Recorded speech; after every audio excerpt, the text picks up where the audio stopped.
Hi everyone, so today we will solve LeetCode 231. It's called power of 2. So in this question, we are given an integer n and we need to return true if it's a power of 2. Otherwise, if it's not, we would return false. So like you see, we have three examples. So if n is 1, so 1 is indeed a power of 2 because 2 to the power 0 is 1. So that's why 1 is power of 2, that's why we return true. Similarly, 16 is also power of 2 since 2 to the power 4 is 16. So we return true. But 3 is not a power of 2. That's why we return false. So the problem statement is very simple.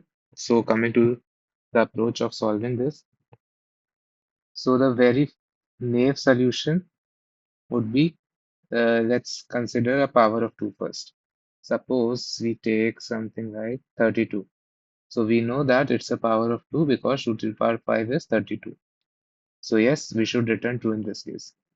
So since for every number that is a power of 2, see what means by power of 2. Power of 2 means 2 was multiplied some number of times, let's say n times or k times. So power of 2 means 2 was multiplied to itself some number of times, let's say k times. So if we divide it gradually every time by 2, so we would ultimately get 1 only if it's a power of 2, right? So initially our n is 32. So if we divide it by 2, we get 16. Again, we divide it by 2, we get 8. Again, we get 4, then 2, and finally 2 divided by 2 is 1. So if repeatedly dividing it by 2 results in 1 at the end, that means the number was indeed a power of 2, right? So this is the approach of solving this, the naive approach. So we would do nothing but repeatedly divide our number by 2 every time. And if it reaches to 1, that means our number was a power of 2. And if in between anywhere we get such a case where, suppose in between we get, let's say 7. So this is not divisible by 2 completely because it leaves one remainder. So that's why we would return false as soon as we get such case. So I hope the naive solution is clear. So there is one more optimal solution of this, which is a one-liner. So let's discuss that. So coming to the optimal solution, so here we would be using bit manipulation.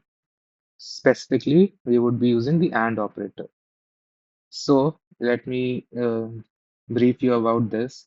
So AND means in bit manipulation, suppose bit means we would be talking about 1 and 0, right? So suppose we had something like 1, 0, 1, and we need to perform AND operation with 1, 1, 0, suppose. So what AND does is, if the div bits are different, then AND gives 0 as output. So, as you can see here, 1 and 0 are different. That's why we get 0 here. Similarly here, 0 and 1 are different. So yes, it's 0. And here both are 1, so this gives 1. And not only different, if at least one, if at least 1 0 is present, then it results in 0. And if all ones are there, then only it gives 1 as output. So let's test in another case. Suppose we had 1 1 1 0 and let's say 0 1 1 1. So if we AND it, we would get, this is, at least we got 1 0. That means the result would always be 0. Here both are 1, so 1. Here also both are 1, so 1. Here we got 1 0. That's why 0. So this is the resultant, answer of this AND operation. So I hope the working of AND is clear. So let's now observe a special property of all powers of 2. Suppose we consider 16. So we know it's a power of 2, so we would return for true in this case. So let me, convert it into binary. So you would be having 1, 0, 0, 0, 0. So yeah, this is binary representation of 16. Let me take another examples also so that things will become more clear. Suppose we have 8. So binary representation is this. And let's take 4 also. So the 4 representation is this. So these are all power of 2's. So one thing you would be observing that power of 2 has a specific structure. It's always 1 followed by, let's say, n number of zeros, any number of zeros, right? As you can see here also, there was 1 1, then 4 zeros. Here 1 1, then 3 zeros. Here 1 1, then 2 zeros. So this is the, you know, structure of all powers of 2. You would be having 1 1, and let's say k times you would have 0. K can be anything. So this is the general structure of all powers of 2. And one more thing, suppose we consider n equal to 8. So its binary representation is 1 0 0 0. Now if we check binary representation of a number that is its predecessor, 1 less than it. So 1 less than 8 is 7. So its binary representation is triple 1. And since this is of 4 digits, so let's convert this also to 4 digits. So this is binary representation of 7, and this is of 8. So you can see a thing clearly that wherever we have 0 in our power of 2, in binary representation of its predecessor, we always have 1. And where we have 1, we always have 0. Let me take for 4 also. So the binary representation of 4 is 1 0 0, and its predecessor is 3. So its binary representation is 1 1, and to make it of equal length, we append a 0 here. So here also you can see where we had zeros, we had ones in the predecessor, and where we had 1, we had 0. So I think you have got this. So I'm pretty sure you would be knowing now what we will be going to do.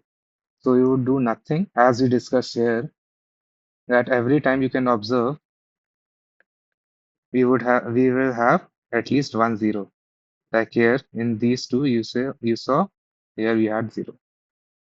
Here also we had 0. Here also 0 we got, and here the power of 2 didn't had 0, but the predecessor had 0. Similarly here, if we compare these pairs, there is 0. If we compare this one, here is 0. If we compare this one, the power of 2 doesn't have, but this one has 0. So you would observe one thing, that every pair we are looking for has at least 1 0. And we already know, here we discussed that if at least 1 0 is there, their AND is always 0.